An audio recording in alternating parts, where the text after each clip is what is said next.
आज का टॉपिक है cage culture technique. Cage culture technique ये one of the important topic है उन स्टूडेंट्स के लिए और खास करके उस इंडस्ट्री के लिए भी जो फिश और फिशरीज को अपना टॉपिक चुने हैं। The cage culture is one of the important technique in this system. ये केज है, बना हुआ है फ्लोटिंग टाइप का। ये फ्रेम है, ये नेट लगा हुआ है इसमें, और ये फ्लॉट्स है, और ये जो है ये और ये वेट इसके साथ हैंगिंग डाउन है वेट, और यहाँ पर इसको इधर उधर भागने से रोकने के लिए एंकरेज किया हुआ है। इधर उधर भागने के लिए एंकरेज किया हुआ है, यानी कील से जमीन पे गाड़ दिया गया है ताकि ये इधर उधर ना भागे। और ये ओपन हो सकता है, तो ये स्टील का या आयरन का नेट है और स्क्वायर शेप्ड है, रेक्टेंगुलर शेप्ड है इस वेट से, ताकि ये भाग ना सके और जल्दी ओपन ना हो सके। ये एक सर्कुलर टाइप है जो बहुत ही ब्यूटीफुल है। इसमें भी ये एंकरेज है और ये वेट लगा हुआ है ताकि ये फ्लोट कर सके, और ये स्टील और आयरन का बना हुआ है। ऊपर से क्लोज है, नीचे से भी क्लोज है, जिससे कि ये एक सेकंड मॉडल है केज का। Cage it is also known as net pen culture. It is also known as net pen culture. It consists of a net suspended in the water column with a flotation system around its perimeter. Net suspended in the water column, ये एक net है जो channel में, canal में, इस सब में suspended है, और ये फ्लोटेशन सिस्टम इसके चारों तरफ दिया हुआ है। Oftenly, the net is hung in a square or rectangular configuration that is 4 sides and a bottom. जैसा कि अभी ऊपर हम फिगर में देखा है कि configuration that is 4 sides and a bottom. But some cage systems imply circular nets also. जैसे कि सेकंड डायग्राम में हमने फिगर नंबर 2 में, यानी ये फिगर नंबर 1 है,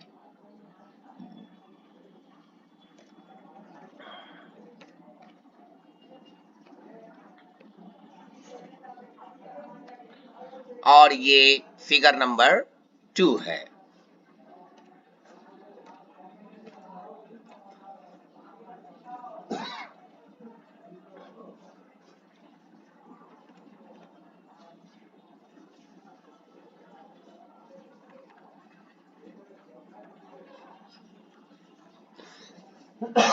सॉरी, ये figure number 2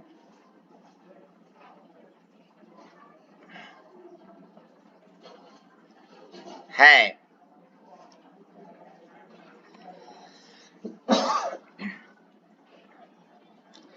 In this culture, the fishes are held in a section of water, either in a flowing river और इन ए बिग इम्पाउंडमेंट, यानी बहुत बड़ा तालाब है उसमें ये रहता है। इन दिस सिस्टम में the fishes are imprisoned in a cage made of galvanized steel wire frames with nylon meshes or simply of bamboo frames with split bamboo mats। मतलब चाहे तो चारों तरफ जो है गैल्वेनाइज्ड स्टील वायर का जाल दिखाया, जैसा कि फिगर 1 और फिगर 2 में हमने दिखाया, या क्या कहते हैं कि सिंपली बांस का होगा और बीच में फटा फटा सा होगा। Cage culture was first started in Cambodia. Cage culture was first started in Cambodia. ये सबसे पहले पहल कंबोडिया में स्टार्ट हुआ था। Since 1988, since 1980 it is in practice in India. It is in practice in India. Since 1980 cage culture has been in practice in India. The principal aim of culturing fish in cages is to practice monoculture of selected species, यानी एक specific variety यानी एक का species का हम culturing इसमें करेंगे। Monoculture practice of monoculture of particular species के लिए ये केज कल्चर सिस्टम बहुत इंपॉर्टेंट है। Types of cage culture: floating cages, fixed cages, submerge cages, movable cages. Movable cages ये 4 टाइप का केजेस है जो के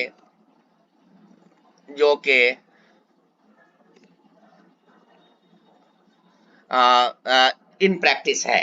number 1 floating cages, number 2 fixed cages, number 3 submerged cages, number 4 movable cages. The fixed cage is the simplest, basic and most often used kind of cages. The fixed cage, it is the simplest and basic and most oftenly it is used, and generally it is in practice. It is used in 1 to 3 meter deep waters. 1 to 3 meter deep waters. It consists of a net bag fitted to post without touching the bottom and is normally placed in the flow of streams, canals, rivers, rivulets, shallow lakes and reservoirs. मतलब ये एक net bag है जो पीछे से fitted होता है, जो अर्थ को यानी बॉटम को टच नहीं करता है, और आमतौर से ये streams, canals, rivers, rivulets, shallow lakes and reservoirs में ये अटैच होता है। ये एक फिक्स टाइप का ये है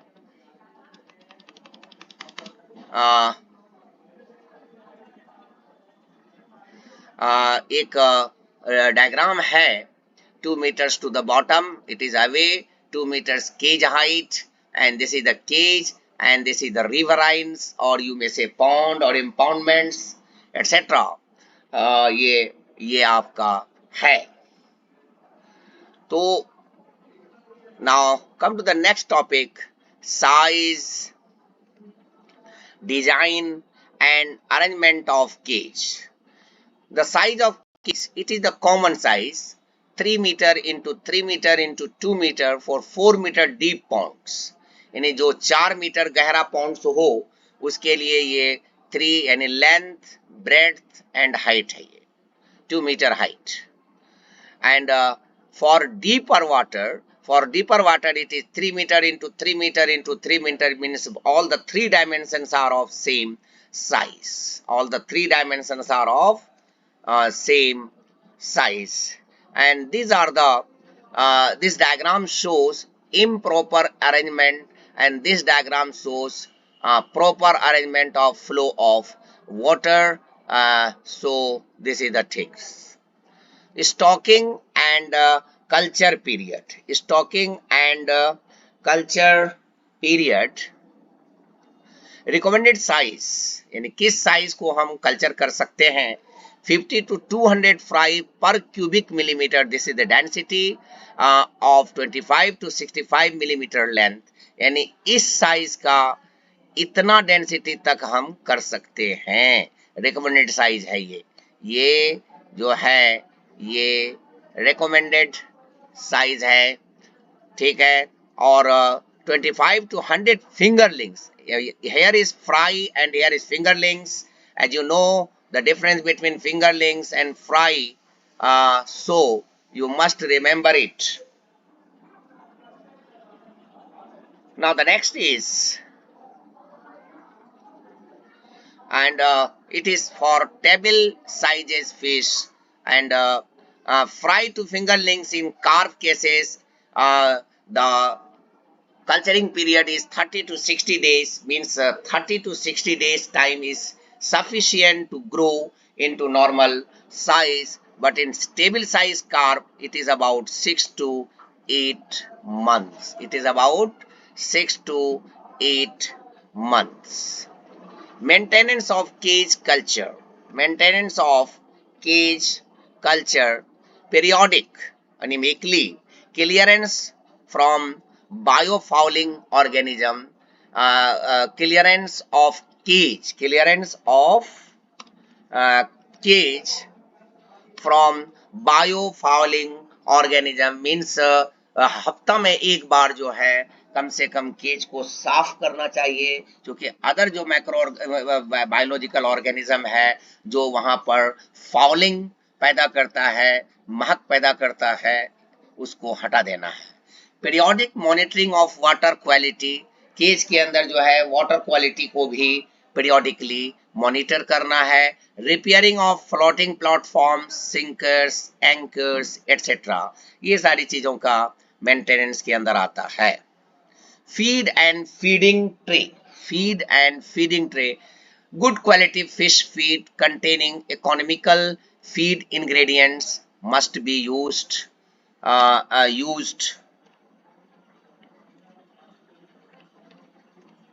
Must use good quality fish feed means अच्छे किस्म के फीड के लिए, फास्ट ग्रोथ के लिए आपको जो है फीड खाना जो है अच्छा देना पड़ेगा, जिसमें कि तमाम इंग्रेडिएंट्स मौजूद है. Fish feed made should be locally available. यानी जो कुछ भी आप फिश फीड है उसका वो लोकली अवेलेबल होना चाहिए. ऐसा नहीं कि भाई वो दिल्ली में मिल रहा है तो लाने से ज्यादा उसका कॉस्ट बढ़ जाएगा, उसका कॉस्ट बैठ जाएगा.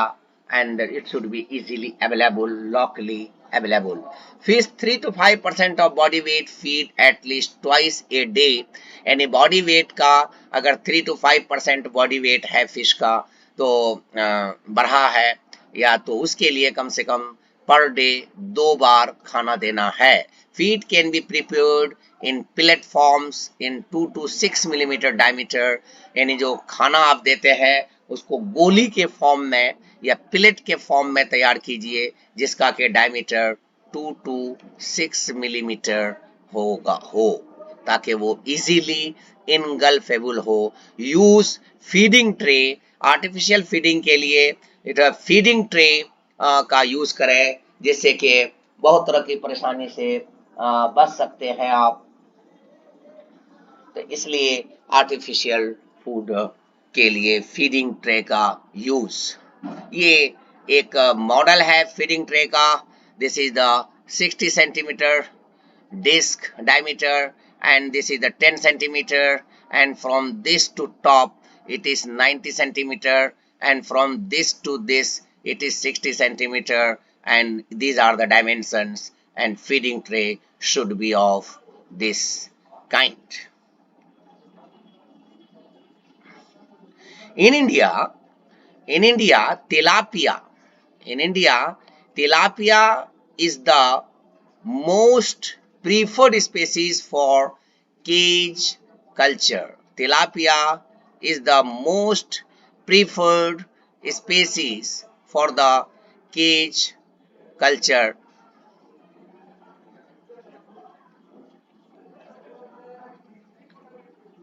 Cage culture. Tilapia, it is generally used common name for certain species of fishes belonging to family Cichlidae. Belonging to family Cichlidae. Belonging to family Cichlidae and order Perciformis. Order is Perciformis, represented by numerous, mostly freshwater species native to Africa. Tilapias are perhaps best known because of their potential as an easily raised and harvested food fish. चूंकि ये आसानी से इसको grow कराया जा सकता है, harvesting किया जा सकता है और पोटेंशियल ग्रोथ रेट है इसका, इसीलिए इसको किया जाता है. Fish choice in cage culture, यानी केज कल्चर टेक्निक में, केज कल्चर टेक्निक में किस तरह का फिश होना चाहिए. The desired characteristics of fish species are they should have fast growth rate, यानी उसका ग्रोथ रेट ज्यादा होना चाहिए. Tolerance for crowded conditions means जो जब बहुत ज्यादा पॉपुलेशन बढ़ जाएगा तो क्राउडेड कंडीशन के लिए ये टॉलरेशन लेवल इसका अच्छा होना चाहिए. दे should have local in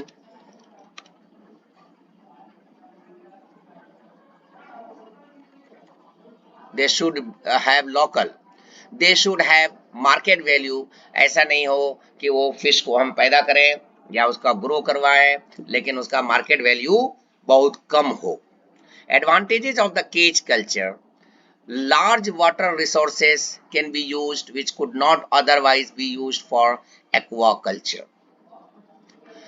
Easier handling, आसानी से इसको किया जा सकता है. Less maintenance and complete harvesting of fish. Economic use of water, minimum use of all available water resources. Reduction is fish mortality, यानी मरने का रेट इसमें कम होता है. Reduction in better control of fish, faster growth and higher production. Control of fish, faster growth and higher production. This is the very important point. Protection from predators and competitors. जब cage में रखेंगे तो बाहर वाले predator से इस सब से इसको प्रोटेक्शन मिल जाता है. The population size increases. Simple observation and sampling of fish. Easily कोई भी आदमी, कम पढ़ा लिखा आदमी भी इसको देख सकता है और एक्सपर्ट एंड स्किल्ड पर्सन जो है इसको इजीली कर सकता है. इफिशिएंट यूज ऑफ फीड, खाना देने में भी आसानी है. High stocking density, less man power required, इसमें बहुत कम आदमी की जरूरत पड़ती है. Minimum supervision, total harvesting and immediate return on investment, यानी तुरंत जो है रिटर्न देता है जो भी आपने इन्वेस्टमेंट किया, क्योंकि आपने फिश को कैच किया और ले आके मार्केट में बेच लिया तो उससे आपको तुरंत जो है जो भी whatever the money you have invested you will get return immediately.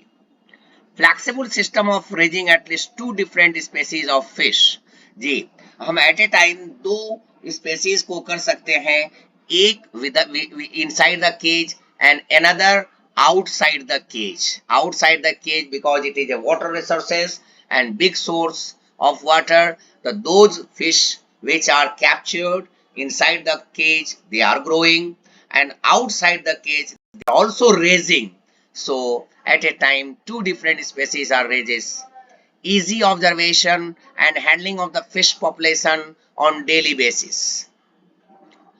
हाँ, and handling of the fish population on daily basis, आसानी से हम जाकर के eagerness in the control of competitors, predators and parasites, control of diseases and isolation of the diseases fishes is easy in floating cages. Initial investment is relatively less, बहुत कम पैसा में ये काम किया जा सकता है. Limitation of cage culture, risk of theft is high, चोरी होती है इसमें, adequate renewal of water in the cage for eliminating metabolites is not possible, चूंकि एक ही उसमें होता है तो उसका वाटर का जो है रिप्लेसमेंट या रिन्यूअल जल्दी नहीं हो पाता है.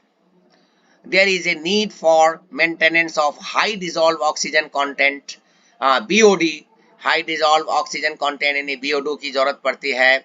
Fouling agents like snails etc accumulate at the bottom of the cage which needs periodic removal. नीचे जो है snail अदर फाउलिंग एजेंट जो है एक्यूमुलेट हो जाता है, इसलिए उसको periodically साफ साफ करना पड़ता है. The release of uneaten food and fishes adversely affect the water quality, यानी जो फूड खाया नहीं गया या उसके ये हैं वो वाटर क्वालिटी को जो है अफेक्ट करता है. I hope that this lecture will be liked by you and kindly share it, subscribe it, and get a benefit from this. The next lecture will be of pen culture, which is very important. I have given the detailed information, but it should be written as per the marks assigned against questions. So you minimize it or you make short it yourself. Thank you.